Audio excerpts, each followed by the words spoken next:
Welcome to Leading People with me, Jerry Murray.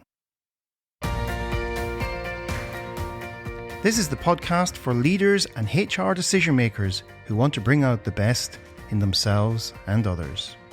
Every other week, I sit down with leading authors, researchers, and practitioners for deep dive conversations about the strategies, insights, and tools that drive personal and organizational success.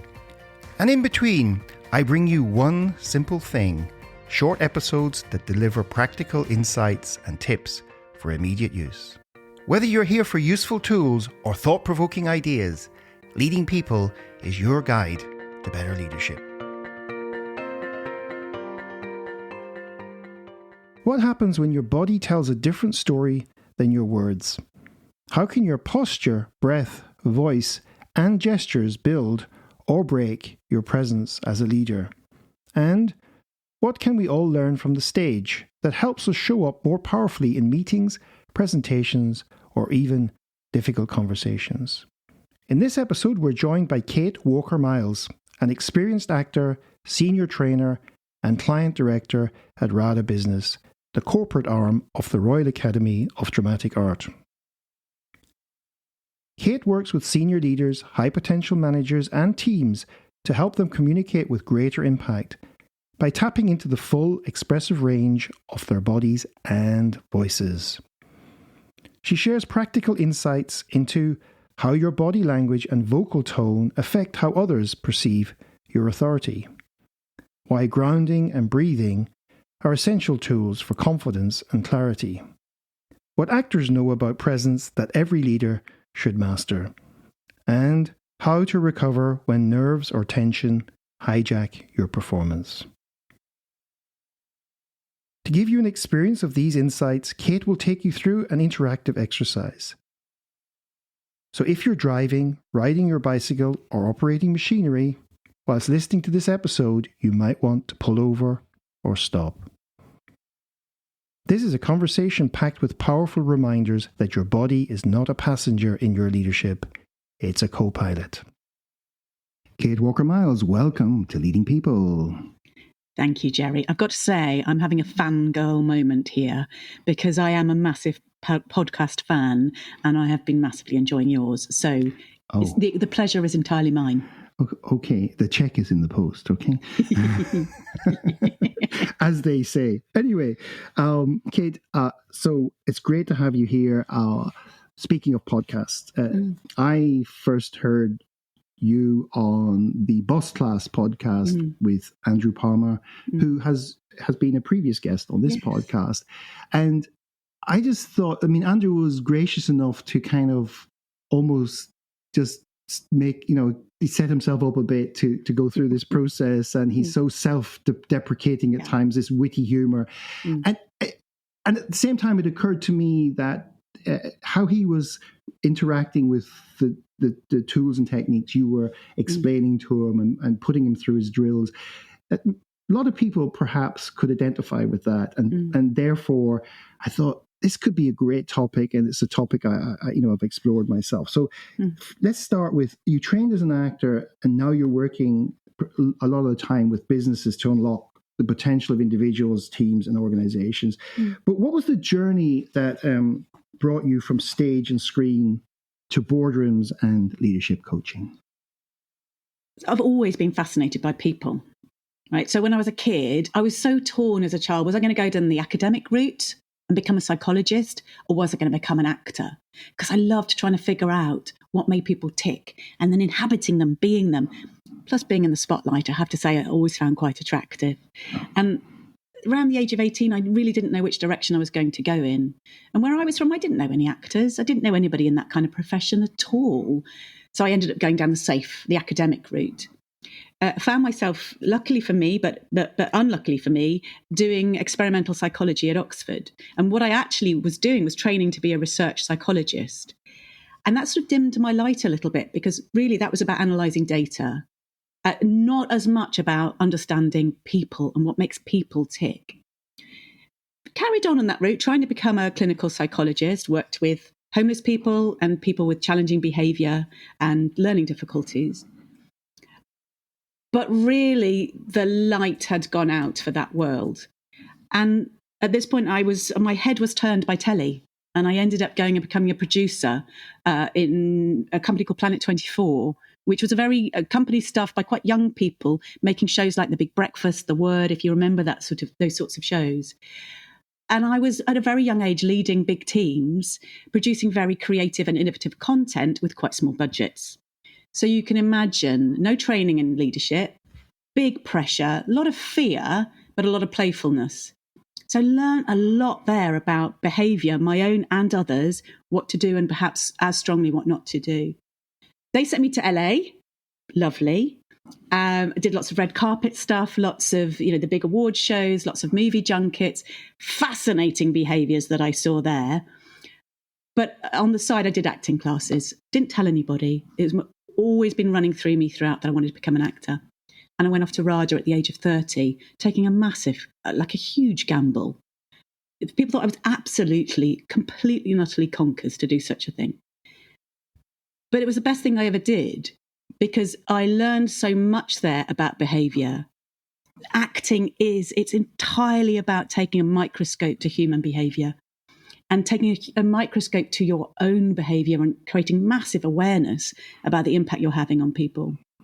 And I'll come back to that as we talk through leadership, Jerry, because it's so much that I did there that's so important to what I do now. But my specialism after RADA ended up being improv comedy. Whole long story, didn't want to do it, utterly terrified the entire time. But for some reason, the industry liked me in that place. So that's what I became, really, a specialist in improv comedy. And that's the most important thing I've ever done in terms of what I do now with leaders. Because for me, leadership is about being in the spotlight without a script and feeling your way through it, listening like an improviser. That's the key to being a good improviser, being in the moment and listening. And for me, that's one of the major keys to leadership. So now I'm at RADA Business, where I am bringing all of that crazy checkered history together. And it's the only place in the world I can think of where my past makes complete and utter sense Yes. and is really valuable to other people. So I just found this beautiful sweet spot.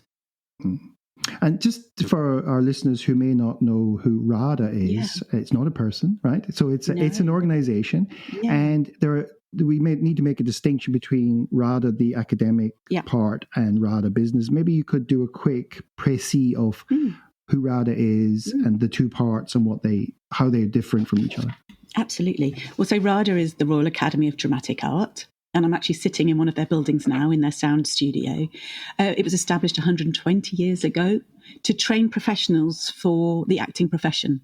So it trains actors and all sorts of other theatre practitioners, directors, lighting designers, costume, etc. It's one of our heritage institutions in this country, but it's also what I massively respect is it's a seat of innovation. So RADA is always looking at what does the industry need and how can RADA keep servicing it, keep moving forward, keeps providing for actors in this country and providing actors for this country and elsewhere. RADA Business was, I keep getting told off for this, but I say it sprung from the loins of RADA about 25 years ago. So it came from industry making requests of RADA. Can you give us a bit of what you train your actors to do for our workforce? We need a bit of that skill. So RADA Business was created, and its mission really at the time was to provide work for actors and income for RADA. But it's massively evolved over those 25 years. And now we really see ourselves as specialists in human performance and leadership. And we do it by using the foundation techniques from RADA and the evolved techniques from RADA, but also marrying that with a really deep understanding of theory. So a deep understanding of what people like you are teaching, Jerry, what L&D professionals, organizational development people are teaching, management consultants. What is it? What are people learning? And how do we use the skills of those actors or the skills that we use with our actors to make it absolutely real, embodied and lived in those people out in different industries, completely sector agnostic? Because for me, acting is being, right? That's the first thing that we learn when we become a professional actor or even amateur actors. It's not showing, it's not pretending. You've got to be that character. You've got to embody that character so that you're utterly credible to the audience and utterly credible to you. So you believe what you're saying. Well, that's the same for me, particularly in leadership. We've really got to be the leader, not pretend to be the leader, not ape other leaders. We've got to be it. So how do we use this vessel of ours and this mind of ours to feel credible in ourselves and credible for other people? Okay. And that's what RADA Business does. So we're going to explore this vessel in a minute, I think. Yeah, lovely. As we go through, and it's a lot of great things you touched on there, and the performance and leadership aspect, and my own personal experience of training in presenting, for example, in public speaking, was we spent, I would say, 85% of it on platform skills. Mm-hmm. And we didn't do that much on content. We had small chunks. Mm-hmm. We weren't even allowed to use content for the first part because we had to do things like project energy. We had to stand in ways that, meant that people paid attention, etc. And that type of training has helped me dramatically understand that dynamic as I've gone out into the world. And those platform skills, that we just called them platform skills, but those are the things that make the difference. And even if you go to all that misquoted research by Morabian about okay, that was in more conflict social situations. At the same time, the content part, the words, it was 7%, right? So there's that whole meta communication stuff is so important, and that's manifesting itself in behavior or lack of behavior, whichever way we want to look at it. And that probably gets me into the next kind of key question to get things moving is, why is behavioral awareness, like how we use things like voice, body, breath, so important for leaders, and particularly those who want to have more impact and influence? And what's at stake if we don't, or leaders don't develop this kind of awareness? On Leading People, the goal is to bring you cutting-edge thought leadership from many of the leading thinkers and practitioners in leadership today. Each guest shares their insights, wisdom, and practical advice so we can all get better at bringing out the best in ourselves and others. Please subscribe wherever you get your podcasts and share a link with friends, family, and colleagues. And stay informed by joining our Leading People LinkedIn community of HR leaders and talent professionals. Yes, gosh, you've touched on so much here. I mean, really, I think everything is at stake. Your own resilience, but also the performance of everybody around you. I'm going to go right back to core fundamentals and think about how people make decisions, whether to follow you, whether to do what you're trying to influence them to do. And there's, as you'll know, Joey, there's masses and masses of research about how people make those decisions. And the huge proportion of it is emotionally. People make decisions emotionally. People buy from people, all of that good work. Advertisers have known this forever, haven't they? So if I want to help people make those decisions, if I overload them with just pure fact, they're not going to be able to make the decision in the way that they might if I help them to feel what I need them to feel. And they're going to feel things based on my behavior. Similarly, the other part is that we're pack animals. So if my behavior is bleeding through to people, I have an agenda here, I need my thing, it's coming from a place of fear and grip, I'm going to be creating that in other people. So they're going to be reading themselves and they're going to be feeling fear and tension and grip. So they're not going to make the decisions I want them to make. My behavior is everything when I'm influencing. If I'm in a state of ease, then I can think really effectively. I can create thoughts that are clear and concise, and I can give voice to them in a way that moves people. They believe what I'm saying, and they're affected emotionally by what I'm saying, so they can move quickly to where I want them to go. I don't then need to overload them with more and more and more reasons, more and more facts to push them along that line. I'm going to pull them with the emotion, and that comes from my behaviour. once again, some wonderful moments there in what you just said. I'd like to come back to the state management bit a bit later on, because it's not just within us, it's also out with us. As Scottish like to say, out with us, you know. So it's something that comes out. Just before we get into really getting into the specifics of how our behavior comes across, how we can perhaps explore that and improve it. In the work you've been doing, what are some of the big aha moments that people have when they first become aware of their habitual behaviors? It's so different for different people.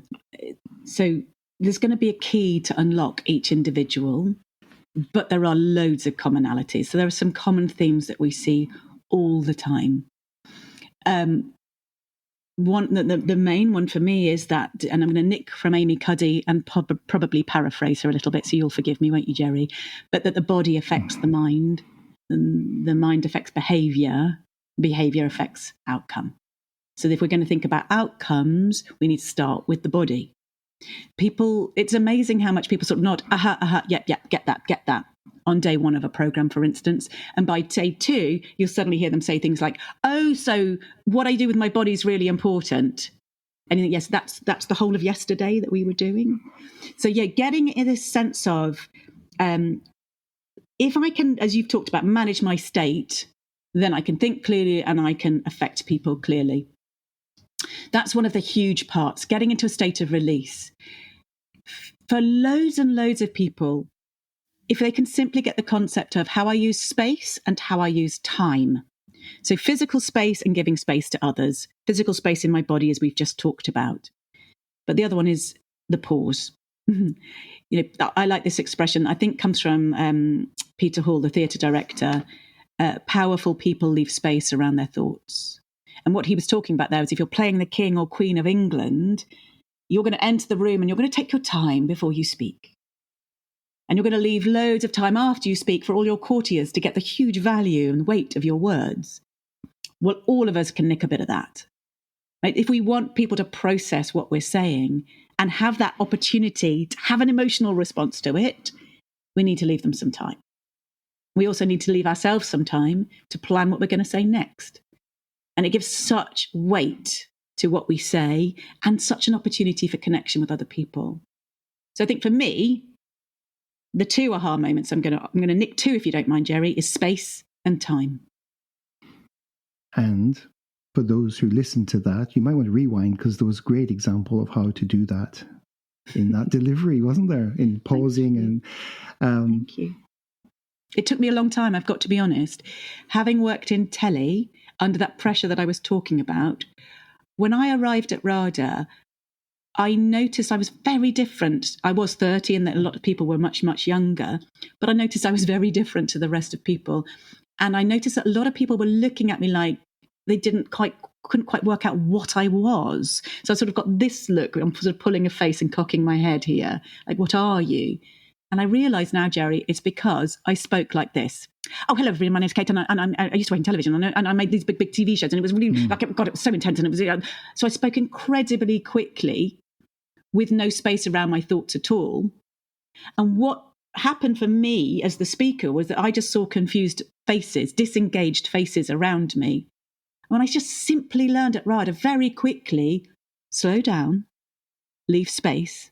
Suddenly I felt really powerful. It was utterly transformational. One of the biggest things for me with people that I'm coaching, particularly when I'm working one-to-one, is as soon as possible, get them to appreciate those two things, space and time. And they just have laid a foundation now that everything else can sit on top of. Every other behavior sits on top of those. And the way that you feel about yourself, your resilience completely transforms.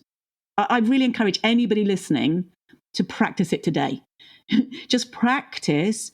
Imagine that you're almost playing each utterance back in your mind before you say the next one. That amount of space. That really allows people to get the value of what you're saying and to be influenced by you. Okay, everybody, you've had a chance to process that. Great. So let's now segue and let's just keep with this notion of state, because one of the things that comes up in a lot of stuff I'm doing, even if it's not explicitly part of it, is what is the most useful state you need to go into to get the results you want? And that then implies that you can choose your state, right?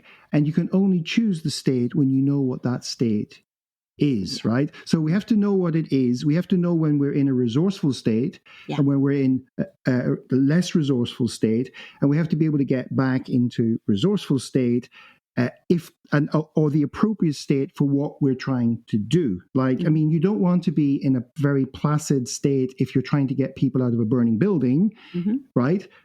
And maybe that state doesn't work very well if your children need time to do something and you're getting too impatient with them. So perhaps we can start with this idea of let's just look at let's just take the concept of mindfulness and do the body scan and kind of work our way down. Because when you were on Andrew's podcast, you started talking about all sorts of really interesting things, which we're going to do now, and just little practical things. Let's start with maybe the head and then work our way down through the body. And just as for my listeners, maybe it's a chance to check in now as Kate walks us down on some of the things that you can experience and do to start to understand better the state you're in and the state you want to be in. Would that be okay? That would be beautiful. It, in fact, is exactly how we work, with one little tweak, if I may.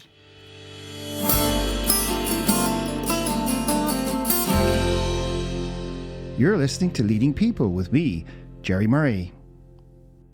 My guest this week is Kate Walker-Miles, Senior Trainer at RADA Business, where she helps leaders and teams develop authentic presence and vocal impact.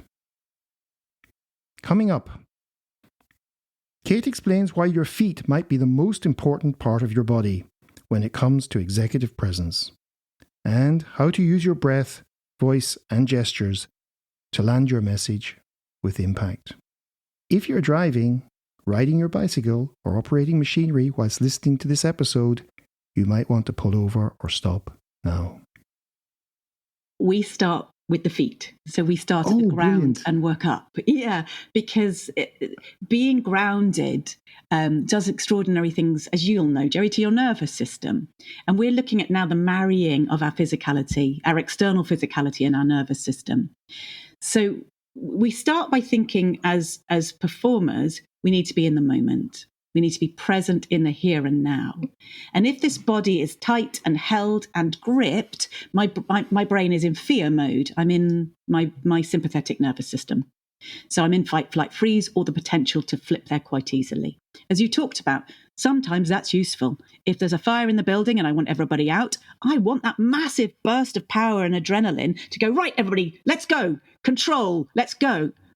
But if I want to be building relationship and reading people and influencing their minds to make decisions for themselves in the way we discussed, I need to be in my parasympathetic nervous system. I need to be in a state of release. So that's what we talk about, release and grounding.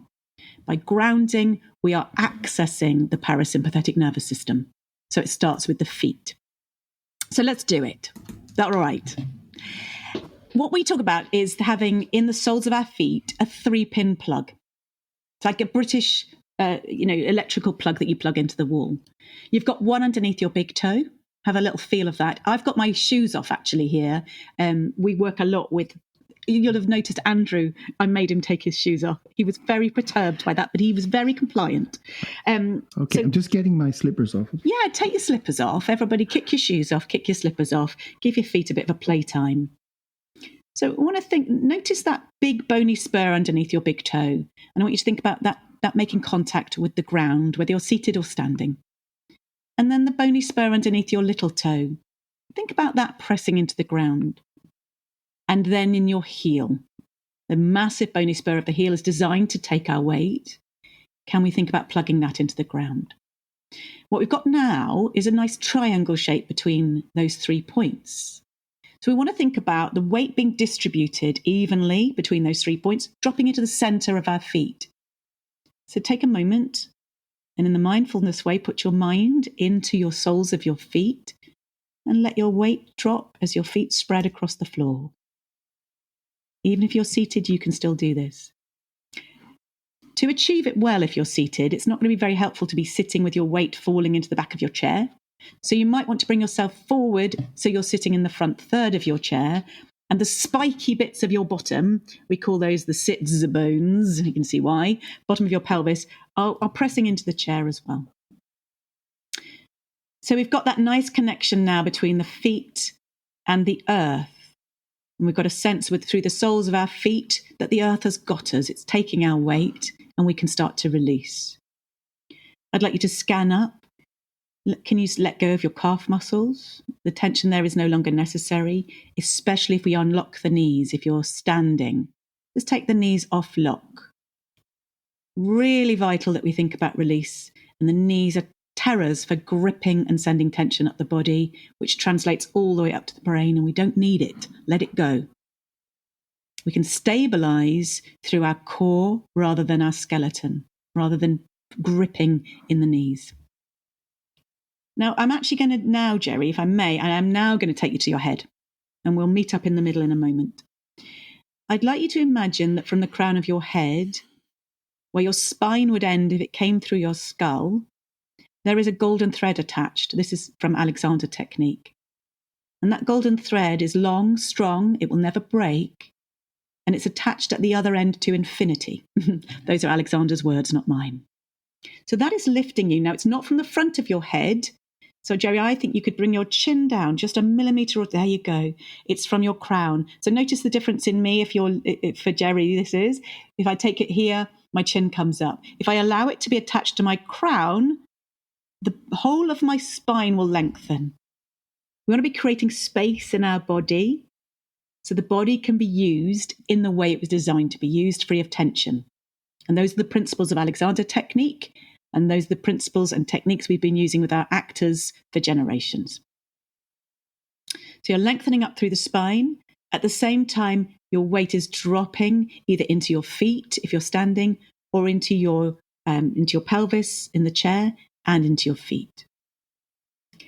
Now, so with that sense of length in the spine, I'd like you to think about the neck feeling free. So could you let the head just gently rotate on the spine? So by rotate, I mean we're just giving gentle movements to the right, to the left, and then we roll to the back. We roll in the opposite direction. We might just gently roll forwards, and then let the head float up as if it's a helium balloon. It's tethered by your golden thread and by gravity, pulling you down into your feet and your pelvis. So it's tethered, but it's free. A nice sense of freedom in the neck. Now I'd like you to think about the upper chest and the upper back expanding into space.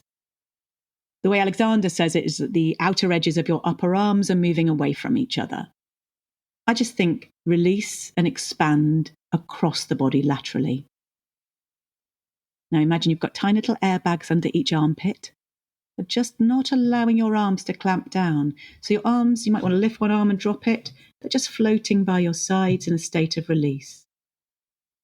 And what we've got now is we've got forces working in opposition that allow our body to take up its rightful space. We've got the golden thread lifting us. We've got gravity dropping us down towards the earth. And we've got the lateral forces across the body. So we've got a nice cross, an intersection of forces that allows this body to expand and take its rightful space. Now, if we add into this that we're going to let the belly release, so just put your mind now into the area below your navel, below your belly button. You might even want to just take your hands, put your thumbs in your belly button, and let the rest of your hands span the area underneath. I call that my pot. You can see why. And let that soften. Everything underneath your fingers, can you let the muscles there just let go, release? And can you let them start to respond in sync with your breath? What we want to experience is that when we breathe out, the muscles just gently move towards the spine. And then when we need to breathe in, they'll just let go and move towards the fingers as we fill up with breath. We're going to take a moment together and think, I'm breathing out. As we do that, we'll notice the muscles move backwards towards the spine. And then think, I'm breathing in. And notice the muscles move outwards to fill the space. What we're doing now is creating a vacuum free of that tension that we tend to hold in the muscles in the abdomen, which create this sense of urgency and grip. We don't need it. The golden thread is creating activation in the core that supports the spine. We don't need to grip with these muscles of the abdomen. And now we can center the breath. That breath feels that it's in our center. We feel that the motor for breath is behind the belly button. And that we're creating space for that breath to fill the body and energize the mind and give fuel to the voice. So, space and time. How are you feeling? Great. Good. What we tend to do in our work is, this is sort of to allow us an experience of being centered and grounded. And we hear those words bandied around a lot, but this physically is what it means. Being grounded to the earth, being centered in the breath. What it also does is allow us, as you said earlier when we were chatting, about what do I do when I notice I've got out of state? When I notice I've been triggered, we've got to have awareness in our body so we notice it physically. We can almost give name to it. Yeah, and I'm sure you'll have done this in your psychology work. If I can name that emotion, I'm frustrated, I'm angry, what have you, we can start doing something about it. We need to notice the feelings in ourselves first and then know what to do about it. And for me, it starts with grounding. Feel the earth beneath your feet, whether you're seated or standing. Lengthen in your spine, expand in your body. Notice where you're holding tension and we say in acting, just say no to that, let it go. And then center your breath. We have a great mantra. It's very short and sweet. If in doubt, breathe out. Yeah. If in doubt, breathe out. So that moment when you're triggered, breathe out. It's quite interesting sometimes. I sometimes joke about that because some people are doing exercises and they're just like this. Oh gosh, I know. And their whole body, they don't know, they say it's not working. It's not working because your whole body's now gone into a sort of state of it's tensed up. And but by the way, tension is the enemy of gravity, right? Tension is the enemy of gravitas. And credibility and creativity. Tension is the enemy unless there's a fire. If there's an emergency situation, we probably want people to be a bit tense so they get into cortisol and get going. Otherwise, let's get rid of it. Great. And I will probably have said this already in this podcast. If you were driving your car, maybe you should have stopped. I hope you're still safe. Yes, operating heavy machinery, maybe not. It came with a safety warning, that one. So we might put that into the show anyway. Jerry, can I do one more thing quickly, actually? Because yes, I'm just thinking when we were talking earlier, and I'm going to listen to your band, and I heard you on one of your previous podcasts talking about creating space within the band for everybody to bring their part, for everybody to play their part well. And I asked you, do you tend to do a warm-up before what do you take care of in your preparation? I really want to encourage everybody, whether you're an artist or not. Leadership is an art, if you ask me anyway. Think about, what could I incorporate into my day that's going to help me be able to access all this stuff we've just done really easily? Now, if you're carrying loads of habitual tension in your body from being at your laptop, dealing with the kids, driving in, getting on public transport that's rammed, all that stuff that builds tension in our body we might not even be aware of, we're going to struggle to access those things we've just done. If we spend 5 minutes only, go to the loo, take 5 minutes in there and do some stretch work, notice where you're holding that tension, usually the shoulders, and really squeeze that tension out, rotate the shoulders, rotate the hip, all that stuff I was doing with Andrew about cleaning his wok. If you can get rid of that tension in your body, then you're going to be able to access being grounded and centered much, much more easily. And other people aren't going to read that tension in you, which you might not even be aware of. And as we're pack animals, if my shoulders are up by my ears, from my habitual tension I've been carrying because my kids wouldn't get to school on time, then I'm going to create that in my team. Everybody's shoulders are going to end up round their ears because it's contagious as anything. Yeah. So if I can let that go, doing what actors do before they go on stage, then I'm setting up the conditions for everybody to have a better day. There is this, it's not just actors. No. Hope that's not coming to get one of us, that siren. Oh, yes, there's an ambulance over There was an here. ambulance, yes. I wish you can hear that. I can hear it. I hope my listeners appreciated it. Sound effects. Many of us who've done, maybe in our younger days, even sport and athletics and that, there is a warm-up ritual. You know, anybody who's been in a team dressing room before they go on the pitch, you're talking about acting. I did a little bit when I was young. My musical experiences, you don't just kind of say, oh, where's the stage and walk out. It doesn't tend to work. Maybe some guys are good at it. I have seen a few cool characters in my day. Most musicians and performers will go through some ritual that helps them get into that sense of groundedness they need for the first 5 minutes. It's often that first 5 minutes that once it goes well, you're in flow. You get into the flow of the situation. And yet, it has surprised me constantly when working with people who want to be better presenters, for example, and their lack of willingness or whatever it is to rehearse and fear. to prepare. Fear. I think it's fear. Let's talk about that. Well, this is my own theory, Jerry, so don't please attribute this to anybody other than me. But I think that, and I recognise it in myself, I've had to fight it. I think it's a fear of finding yourself wanting and startling yourself, and you trust that in the moment you're just going to find it. It'll happen, and it will be okay. But if it's not okay, it's not your fault because you didn't rehearse. And if it's not that it's not your fault, but it doesn't mean you're useless. Next time you'll rehearse and be better. So it leaves you somewhere to go. It's a fear of finding yourself wanting, is my feeling. There's that great expression, and you'll know this, that you know, creating the container in which you can play jazz. That's what rehearsal is. It's not that I'm wedding myself to doing it a particular way, unless I'm performing Shakespeare and the director wants it exactly that way. But even then, it'll still be alive in the moment. So it's creating the conditions that I can be in the moment when I'm with an audience.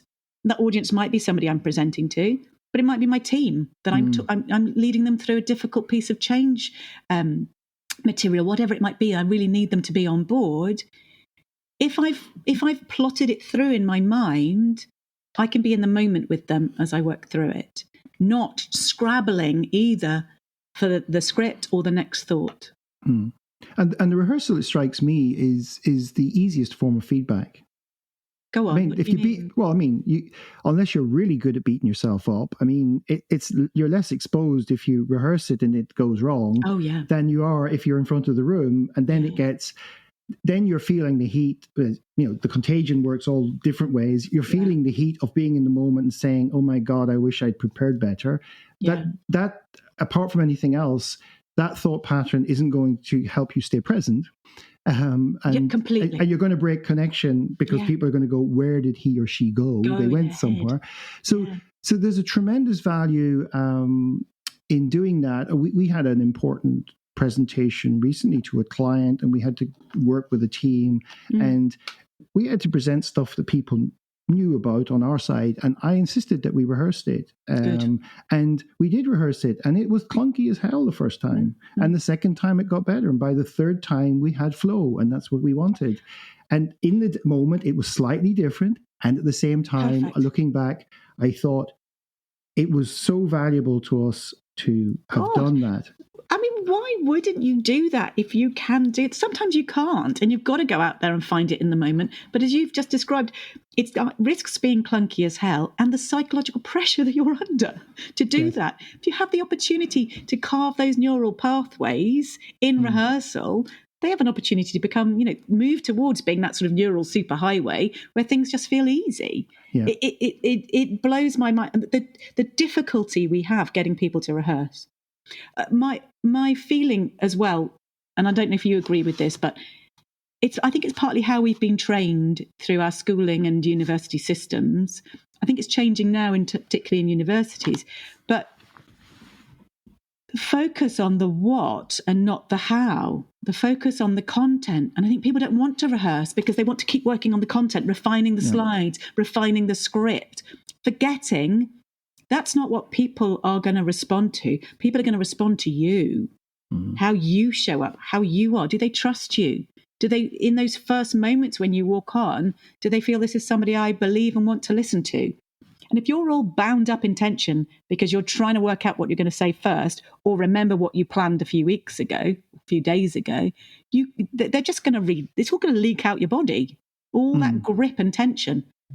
Let yourself do the rehearsal and go through the pain there and get the feedback, as you said.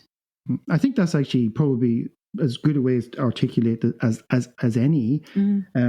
And there is this, just talking to this point, because I think it's really important, and I want to just explore it slightly. I'm going to segue it into something else that you know something about, and that is, there is this kind of macho view that I'm just going to wing it, you know. Oh, I know, the winging it thing. The winging it thing, I'm so good I can wing it. Now, let's just reframe that into. I love that you said that's macho, Jerry. It is interesting now that you've said that, and I coach loads and loads of people and I coach groups.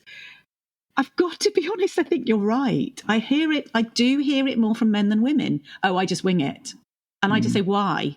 Sorry, I interrupted you, but I just thought that was really interesting that you've said that. It's okay, I'm a man. I can take it. Are you winging it? No, but I'm going to get to this next piece, which is... I've had some limited experience of improv. Oh, good. What do you do as a musician? As a musician, no, in life. No, but genuinely. No, genuinely. No, I did some improv. I ended up doing some improv workshops over 20 years ago.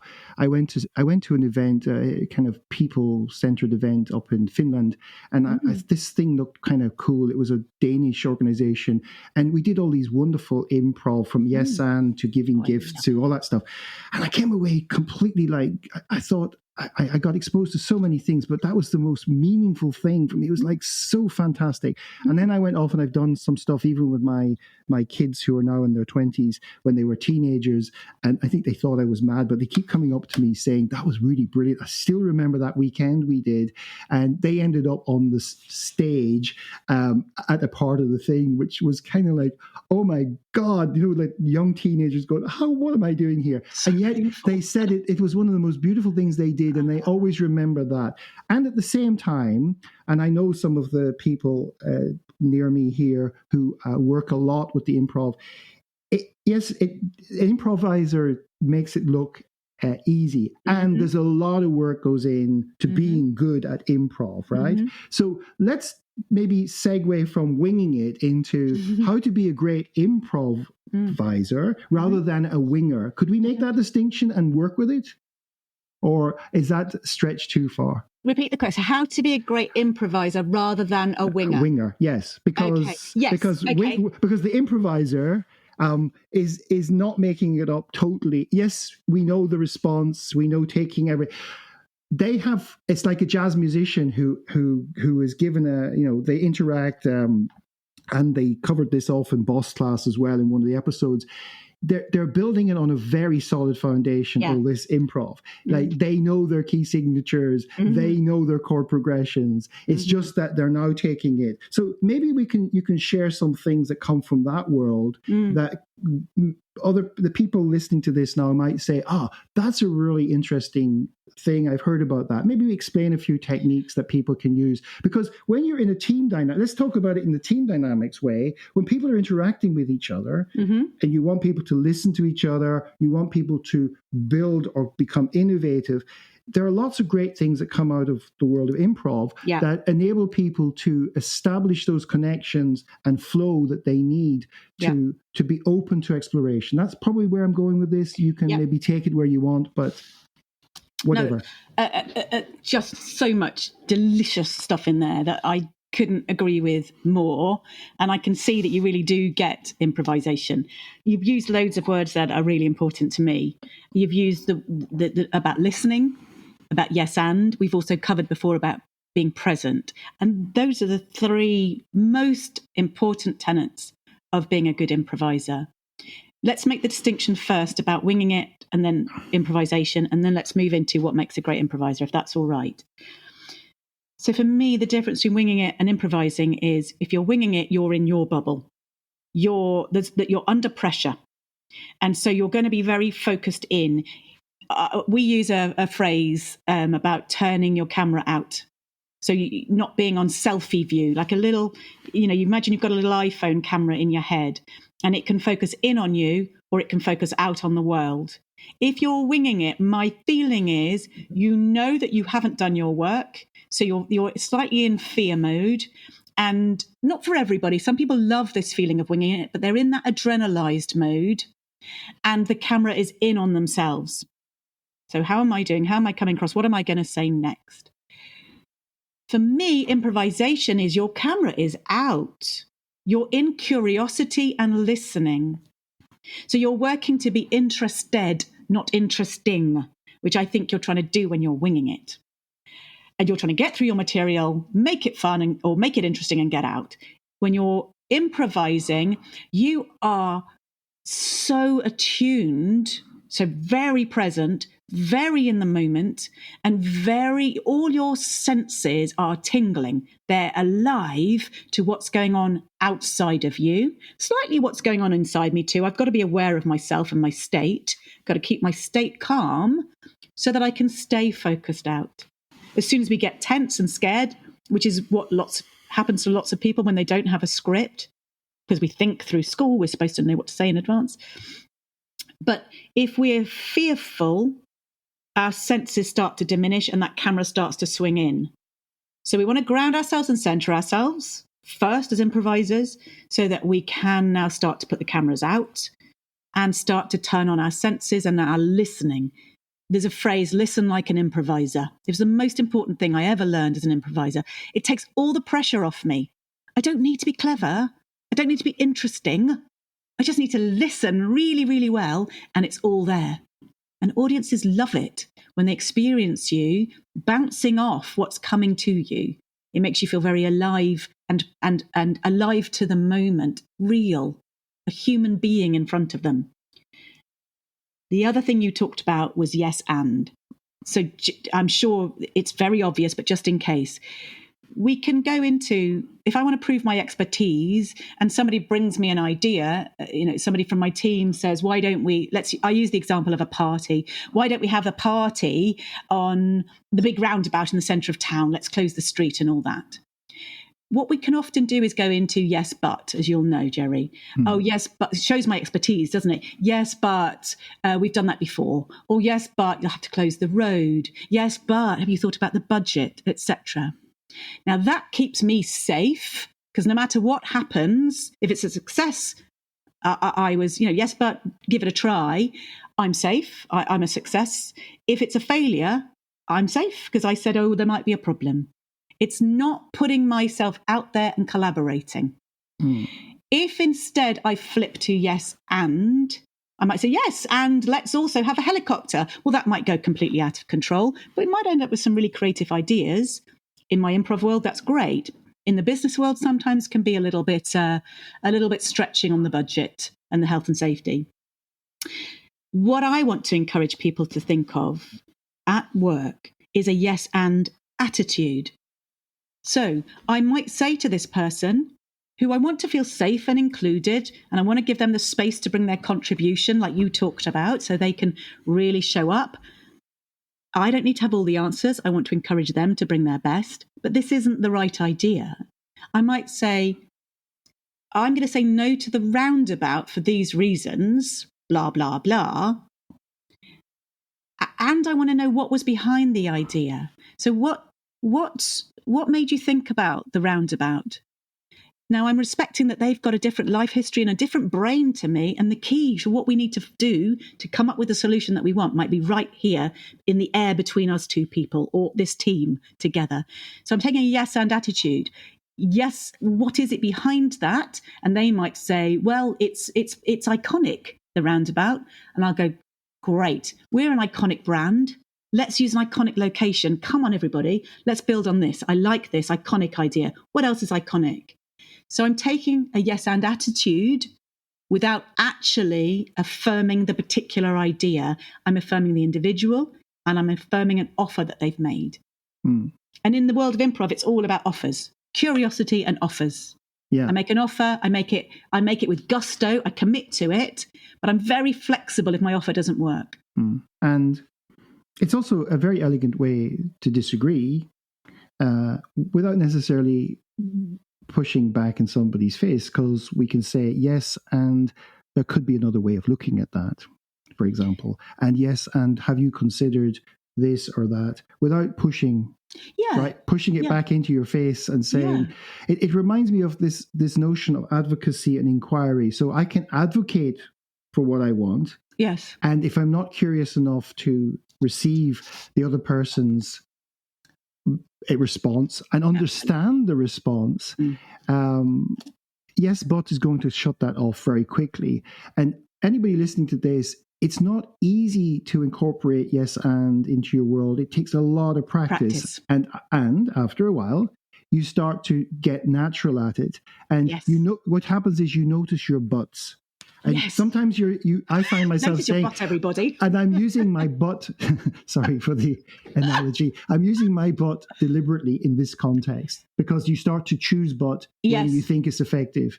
And that's probably what plays into your idea of the yes and attitude, is knowing when a butt might be useful and not making it your default reaction to protect yourself. Exactly. And it's so weakening and yet such a power play, isn't it? And it's really interesting. Once I was coaching somebody, and this woman, it was years ago now, but it really struck me.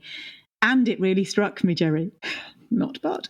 I'd been working with her for a while, and she'd come to me because she had every qualification from every top university you can imagine across Europe and America, and couldn't get a job.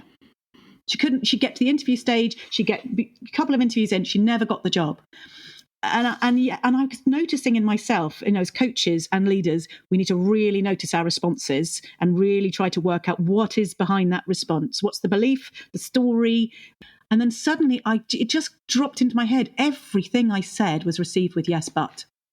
She had no idea. I mean, it was astonishing how much yes, but she used. And I think it's because she'd been so highly educated. She was in this very academic way of thinking and not in this relational way of thinking. So she was in critical mode, not creative mode. And once I explained this, the brain sort of works a bit like a swinging door around criticality and creative thinking, and that she was shutting me down constantly with her yes, buts, just flipped her into practicing yes and. I can't remember, it was years ago now, so I won't make this up. But shortly thereafter, she got a big job. She had to practice this yes and, like you said, for quite a while, but she flipped. And I actually looked forward to seeing her. And then shortly after, she left me because she was suddenly really successful. And how did you feel about that when Wonderful. She left you? Oh no. Look, I never disliked the woman. I just didn't look forward to coaching her because it felt like the door just kept slamming in my face. I was so delighted that she got this job. I mean, first of all, it made me feel like I could do my job well. And secondly, to see that change in somebody when they put so much investment into a future they just couldn't grab hold of. And it was one simple behavioural change. It was so exciting. And it also demonstrates the power of contagion in that. Yes. I mean, one of the challenging professions, maybe people don't realize this, the coaches will realize this, but coaching can be it drains your energy if the other person saps it because they stay in a very negative energy space. As a coach, your aim is to practice some empathy, but at the same time, you need to be able to sometimes come out of the empathy. Otherwise, you can get sucked in. So it's actually a very great example of how somebody else's behavior, let's get back to that, was impacting your ability to do your best work with them, because they kept draining your energy as you were interacting. That's what I heard anyway, something like that. Yeah. It's so, you're right. It's so contagious. And the first job of a coach is to check in with, I believe, is to check in with themselves, check in with your own body. So I know great coaches do this. I'm noticing this feeling coming up for myself. That's part of my toolkit to work with the client, but it's also my toolkit to work with myself. I'm having this response to this person. what can I actually do about it to change my own state? And in doing so, I'm hopefully going to affect them and find a key, a little crack to get in to help open them up. Okay, coming to the end, right? So already, yeah, I know it's. There'll be do this all day. We'll have a sequel. Okay. We just don't know when. We don't know whether anybody died at the end of this one yet. So we'll have a sequel, maybe at some stage. And I suppose I always like to sort of allow or encourage my guests to share a couple of key takeaways after we had this conversation, particularly something that anybody listening out there could just start to do. And we may have covered it off already, but just as a reminder, what is something, one or two things you think people should at least explore that would help them become more aware of their behavior? What impact is that having? What can they do maybe to change some things if they feel they need to? Yeah, I mean, this is not specific to my world, but absolutely seek feedback. Seek as much feedback from people around you as you can. Remember that behaviors are habits, so they require some self-awareness and some practice, and we can habit stack. Tiny little things that you can do to start shifting yourself are things like we talk about in acting, opening up your peripheral window. So we can run through life with sort of blinkers on, tunnel vision just in front of me. What's my laptop saying? What's the next meeting, etc. And actually walking from meeting to meeting or walking to your transport in the morning, imagine that your peripheral windows go from that sort of tunnel vision to a bit like a mountain goat. You know, you've got peripheral vision huge round the side and you're going to really open that up. The way that the way we were trained to do that as actors was to open up our arms wide and like to their full extent to our sides and then wiggle our fingers, see our fingers while looking straight ahead. So see them in your peripheral vision and then drop them. And then keep that window as you move through the world until you need to be in laser focus. Otherwise, keep open. And what you're doing then is creating openness to other people, but you're also stimulating your senses in a much wider way. So you're more open to what's out there in the world. And that can really transform some of the stuck thinking that we have and can also start to impact our behavior. So that's one of them. And the other is incorporate some release work into your day every day. So let your shoulders go, shake your body out. I call it an Elvis, where you just shake out your whole body from top to bottom while you're standing with this sound. So get all of that tension out your body. And if I may have one more, Jerry, and that you talked about this before, we spend a lot of our life in virtual meetings. So energize your spine. So sit on that front of the chair, lift up through your golden thread, and then as much as you can, try to bring your eye to that little green, red, blue dot of where your lens is on your camera. And when you're delivering the important parts of what you're saying, introducing yourself at the beginning of a meeting, for instance, bring your eye to that green dot. And then people will really feel seen by you. And that is a fundamental human need to feel seen. The brain doesn't know that you're on a digital medium. The brain just experiences a sense of being seen. So we're all going to get a lovely oxytocin hit. We're all going to feel better and we'll feel that connection. And on that note, because we are coming to the end, there is a nice little video of you demonstrating this that people can check out. I noticed you did it, didn't you? Yes, it was probably, you. Yes, I will have done. During COVID, it was one of those. Years ago. Yeah. Years ago, yeah, when you were young. Okay. And beautiful. Or younger. The other thing is you are somewhat famous for your spoof video, which got 10 million hits. We never got to it, but that's for the sequel, I guess. Or people can watch it, look it up on, what is there a title? Oh, actually, no, I know what. How do people get in touch with you? Can they reach out to you on LinkedIn? Mm-hmm. Because I think there's a link to it on your LinkedIn profile. Is that right? There should be, yes. Yes, I'm on LinkedIn as Kate Walker-Miles. RADA Business, the ask at radabusiness.com. And thank you, Jonathan's now bringing me. So we've got you ask at radabusiness.com. You can also email me at katewalkermiles at radabusiness.com or LinkedIn. Yeah. And on LinkedIn, there should be the link to that. It was for a charity called Compassion in World Farming. And Jerry, it was the most terrifying thing I've ever done in my entire life. It was the only time in my life that I nearly ran away. I am the most courageous person you'll meet. It's one of those things of being an actor. You've got to be courageous. But I very nearly ran away from that. When you see it, you'll know why. But the audience were clearly going to hate me, and I was pretending that this occasion to be somebody that I wasn't. So it was supposed to be a real person, but it was actually acting, and the audience wouldn't know that. And they were going to loathe me. And it was utterly terrifying. So that was an occasion where all these techniques I've been talking about, I couldn't have survived. I thought I was going to have a heart attack. I couldn't have survived without my grounding, my breath, my physical releasing in my jaw, so the tension from my brain, that it wasn't going straight to my brain, really centering myself.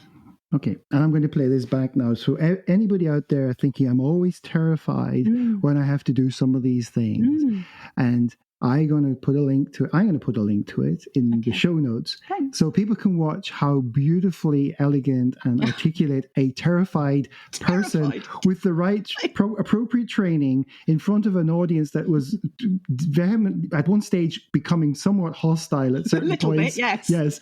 They hated me. And you carried it off. I have to say, in my research, I do research for these programs. Bless you. In my research, I thought, that was pretty cool. And really? I'm going to say to people, go watch this. It might even touch on some of your values, maybe not. Yes. And enjoy it for what it is. And it's a great example of Kate walking her talk and applying the techniques. And then there's a whole bunch of little videos on the RADA website of you giving tips like you did during this particular episode. So I'd like to say thank you, Kate, for sharing your wisdom, insights, and tips with me and my listeners here today. My pleasure. Coming up on Leading People. I'm not saying it's easy. I'm not saying that grief should be pure joy. That not at all. But there are ways, there are tips and tricks to make it lighter at times. Recognize it when it needs to be recognized. Get it out. Do the crying, do the sadness, do the anger, do all of that. And then return to this beautiful thing called life that someone like Dixie doesn't have anymore. My next guest is Julie Brown, a returning guest and one of the most listened to voices we've ever featured on the podcast. In this deeply personal conversation, she shares how the tragic loss of her husband, polar explorer Dixie Donsecourt, led her to rethink what it means to lead through adversity. Her new book, Discover Your Pivot: How Strong Leaders Can Adapt to Any Situation, captures these lessons. And in our conversation, she brings them to life in a way that's honest, inspiring, and ultimately hopeful. It's an episode about change, resilience, and rediscovering your strength when everything shifts. You won't want to miss it. And remember, before our next full episode, there's another One Simple Thing episode waiting for you. A quick and actionable tip to help you lead and live better. Keep an eye out for it wherever you listen to this podcast. Until next time.